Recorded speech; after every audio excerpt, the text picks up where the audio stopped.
વેદનો ઋષિ કહે છે કે હે ગૌ માતા, તમે સર્વ પાપોના નાશ કરનારા છો, તમે સર્વ દેવોનાય માતા છો, તમે જ યજ્ઞનું કારણ છો અને તમે સઘળા તીર્થોમાં સૌથી શ્રેષ્ઠ તીર્થ છો. હું તમને વંદન કરું છું.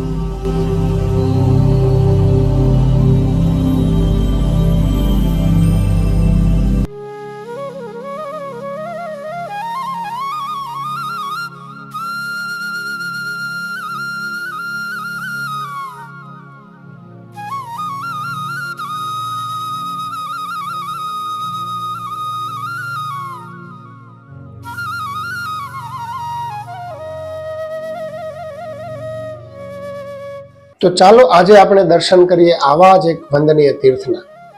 આ તીર્થ છે ભેસાણા ગામની જગ જાણીતી સદારામ ગૌશાળા. ખરા અર્થમાં આ ગૌશાળા એક તીર્થ સમાન છે. આ ગૌશાળામાં 2500 થી વધારે ગાયો નિવાસ કરે છે અને એટલા જ બીજા અન્ય જીવો જેમાં કૂતરા, સસલા, નીલગાય અને અસંખ્ય પશુ પક્ષીઓનું પણ આ ઘર છે. આ ગૌશાળાનો ઇતિહાસ પણ અનોખો છે.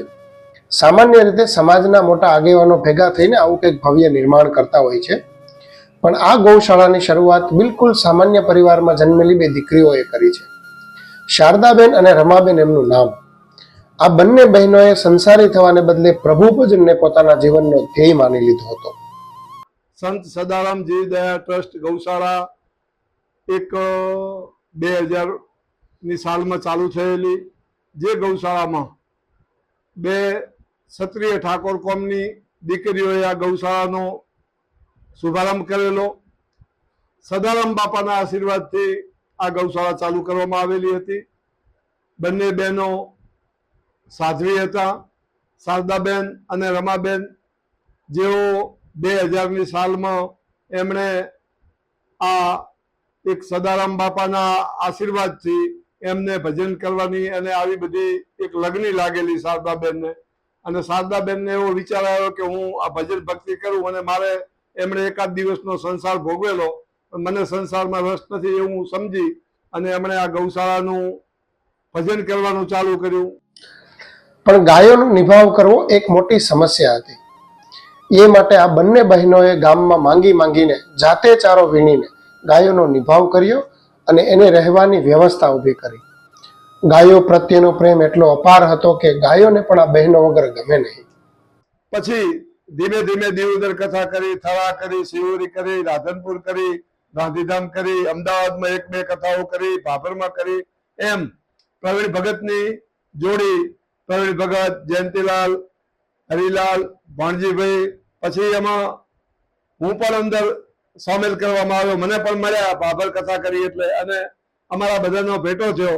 અમે ઘણી બધી કથાઓ કરી પ્રવીણ ભગતે, અને સારું એવું ફંડ લઈ અને ગૌશાળામાં ઘાસ માટે અમે આપી દેતી જરૂરિયાત છે. તો તે સમયે એટલે આજથી કરીને 10-12 વર્ષ પહેલા અમને ત્યાંથી હરિલાલ વાલજીભાઈ તરફથી, જયંતકુમાર વખતરામ કાઠીવાળા તરફથી, વિપુલભાઈ કાંતિલાલ કુવાડાવાળા તરફથી, મુકુંદભાઈ હરિલાલ હરગોવનદાસ તરફથી, આ બધા તરફથી અમને ખૂબ બધા સારા એવા પૈસા મળ્યા. એ પૈસાથી અમે જમીન ખરીદી અને ગૌશાળાનો અમે જમીન થતા અમને ગાયો માટે ફંડની આવક ચાલુ થઈ. અવારનવાર અમે કીર્તિદાન ગઢવી, અલ્પાબેન ગઢવી, ફરીદાબેન મીર, અમદાવાદ, ભાભર, ભેસાણા, દિવદરા, બધી જગ્યાએ ડાયરાના આયોજન કર્યા. અને એવી રીતે આ ગૌશાળાનું અવારનવાર ડાયરાઓ અને કથાઓ કરી અને ભરણ પોષણ ચાલી રહેલું હતું. ધીમે ધીમે આ પ્રેમ વધતો ગયો અને લોકોનો, દાતાઓનો સહયોગ પણ વધવા લાગ્યો. એમ કરતા અહીં એક ભવ્ય ગૌશાળા નિર્માણ પામી અને આજે અહીં 2500 થી વધુ ગાયો અને એટલા જ બીજા જીવો પણ આવીને વસવા લાગ્યા છે. અમે બંને બહેનો, સાધ્વીશ્રી રમાબેન અને હું, પ્રથમ ભજન સત્સંગ કરતા હતા. એમાંથી અમારા ગુરુની કૃપાથી અહીંયા 2001માં કુટિયા બનાવવાનું હુકમ થયો ભગવાનનો, અને ભગવાનની કૃપાથી અમે 2001માં આ સ્થળ ઉપર અમારા હેમાબા પટેલનો પાળ્યો છે, એના ઉપર એક કુટિયા બાંધી. આ બંને ગૌ માતાઓની સેવા કરતા કરતા હું જાતે ભગવાન કરાવે હતી, હું ના કરતી, પણ ઘાસ વાઢીને લાવવું, બીજું પછી ફરતી ગૌ માતાઓ આવે એમને પણ જે વધુ ઘટ્યું હોય આલા, એટલે ધીરે ધીરે ધીરે ધીરે આ ગૌ માતાઓ વધતી ગઈ. 10 થઈ, 15 થઈ, 25 થઈ, 20 થઈ, જ્યાં સુધી 100-150 ગૌ માતા છે ત્યાં સુધી મને જે ભગવાને કરાયું તે મેં જાતે સેવા કરી અને હું ગૌ માતાને સારવા જાતી. વધારે ગૌ માતાઓ થયા એટલે બેન ઓફિસનું અને બધો બેન ભણેલા નતા બિલકુલ. રમાબેન તો બધો વહીવટ બેન ચલાવતા હતા. એવામાં એક દિવસ એક મા વિનાનું વાનર બચ્ચું અહીં આવી ચડ્યું. રમાબેને એનું નામ અંજની રાખ્યું.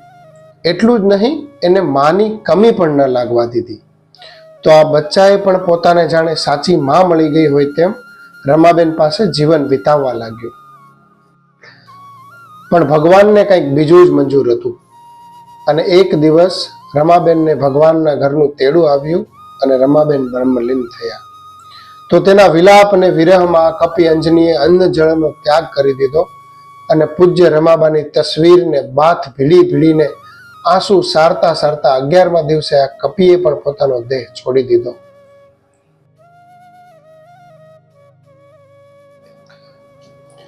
લાગણી અને પ્રેમના તાણાવાણાથી એકાકાર થઈ ગયેલી આ ગૌશાળામાં આજે ગાયોને ખૂબ જ પ્રેમ આપવામાં આવે છે. ગૌશાળા છે એટલે ગાયોને સાચવીએ એવું નહીં, પણ લોકો રીતસરના અહીં આવીને ગાયોને પગે લાગીને દિવસની શરૂઆત કરે છે. કેટલાક તો ગાયોની માનતા માનવા પણ આવે છે.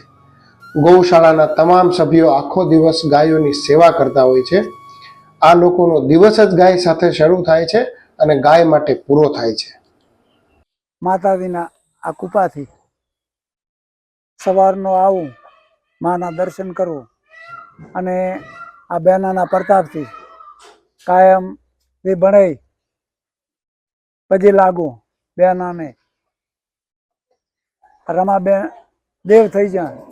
આ શારદાબુની યાદમાં છે એટલે સવારનો ઉઠી માના દર્શન કરવા આવું અને જે ભણે સો તો 12 વર્ષથી બહેનાની જે ભણે સેવા કરે તો આ બેન અહીંયાના કૃપાથી મારે સારું છે. ખાલી ગાયો જ નહીં, અહીં રહેતા તમામ જીવો જેવા કે મોર, સસલા, કૂતરા, બગલા કે કબૂતર તમામ માટે જાણે આ ગૌશાળા જ એની માતૃભૂમિ છે અને આ લોકો જ એમના માવતર હોય એ રીતે એમની સાથે હળી મળીને આનંદ કરે છે. આવી પ્રેમ ભરેલી જીવદયાને લીધે આજે આ ગૌશાળા સમગ્ર બનાસકાંઠા પંથકમાં પૂજનીય બની ગઈ છે. આ ગૌશાળાના લોકો, ટ્રસ્ટીઓ કે સેવાભાવીઓ ક્યાંય પણ હોય અને કોઈ ગાય બીમાર કે અશક્ત દેખાય તો તેના માટે તાત્કાલિક સારવારની વ્યવસ્થા કરે છે અને અંતે આ ગૌશાળામાં લઈ આવે છે. ગાય માતાની સેવામાં બહુ લાભ મળે છે. ગાય માતાની હું 12 મહિનાથી ભેંસણા ગૌશાળામાં સેવા આપું છું. આમ તો વર્ષોથી ગાયો સંગાથે સંકળાયેલો છું.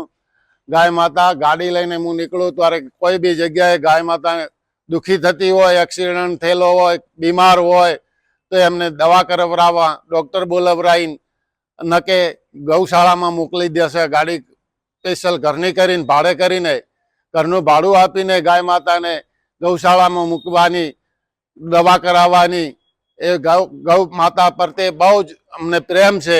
આ ગૌશાળાની સાથે એક વાત પણ અમારું ભેસાણા ગામ જે છે એ ઘણું બધું આ ગામ આ ગૌશાળાના કારણે પ્રચલિત થયું છે અને લગભગ આખા ગુજરાતની અંદર લોકો ગૌશાળાના કારણે ભેસાણા ગામને ઓળખતા થયા છે.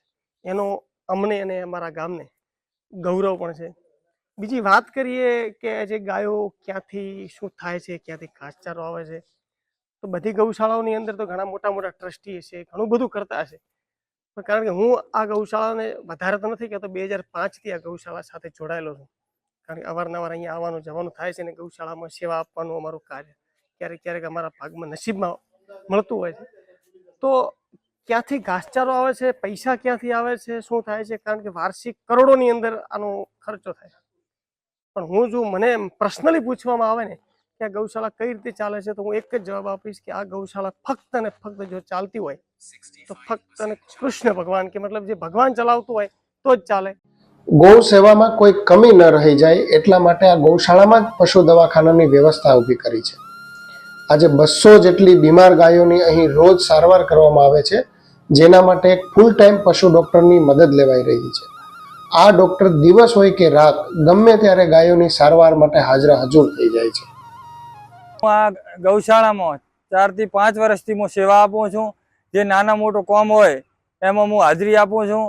અને જે મારી ફરજ આવે છે કે કોઈ ગાય વિયાતી ના હોય, કોઈ ડીલ કાઢ્યું હોય, કોઈને ગાયને તકલીફ હોય, નાના મોટી બીમારી હોય તો હું આવું છું અને એની સારવાર કરું છું. મને રાતે અડધી રાતે 2 વાગે બોલાવે તો પણ મારે આવવું પડે છે. કોઈ ગાય ન વિયાતી હોય, કોઈ ડિલિવરીનો સમય હોય, કોઈ પ્રોબ્લેમ્સની તકલીફ હોય, એ સમયે હું આવીને હાજરી આપું છું. એ ગાયની સારવાર કરું છું. અને કોઈ નાના મોટી બીમારી હોય તો પણ હું આવું છું અને સેવા આપું છું. તો અહીં 400 જેટલા નંદીઓ માટે પણ ખાસ વ્યવસ્થા ઊભી કરવામાં આવી છે. 33 એકરમાં ફેલાયેલી આ ગૌશાળામાં સ્વચ્છતા અને સેવા માટે આખો દિવસ 80 થી વધુ સ્ટાફ અને સેવકો કામ કરતા જોવા મળે છે. હું આ સંસ્થામાં 5 વર્ષથી મેનેજર તરીકે સંભાળું છું અને આ સંસ્થામાં 2019થી હું જોડાયેલો છું. આ સંસ્થામાં મને 3000 જેટલા જીવો અમે સાચવણ કરી રહ્યા છીએ અને 2 બહેનો ચલાવે છે. 2 બહેનોમાંથી એક બેન 1 વર્ષ પહેલાં બ્રહ્મલીન થઈ ગયા છે, જે સાધ્વી રમાબેન છે અને આજે એમની પુણ્યતિથિ પણ 1 વર્ષને ઉજવવાની છે. અને અત્યારે અમારી ગૌશાળામાં 2 કેટલ શેડની બી જરૂર છે અને થોડી ગમાણોની બી જરૂર છે. ગાયોને અત્યારે પૂરતી ગમાણો બી નથી. સોમાભાઈ ઠાકોર, રમાબેનના ભાઈ. અહીંયા 1 વર્ષથી રમાબેન દેવલોક પામ્યા ત્યારથી એકાઉન્ટનું તરીકે કામ કરું છું. બેન દેવ થઈ ગયા ત્યારથી બેનની અહીંયા ઓફિસમાં ખોટ હતી, એટલા માટે અહીંયા ઓફિસના કામ માટે, એકાઉન્ટના કામ માટે હું એનું બધું મતલબ એકાઉન્ટનું સંભાળું છું. કોઈને લાગે કે આ તો ગૌશાળા છે એટલે સેવાનું કામ કરે છે, પણ આ કામ કરવું જરાય સહેલું નથી.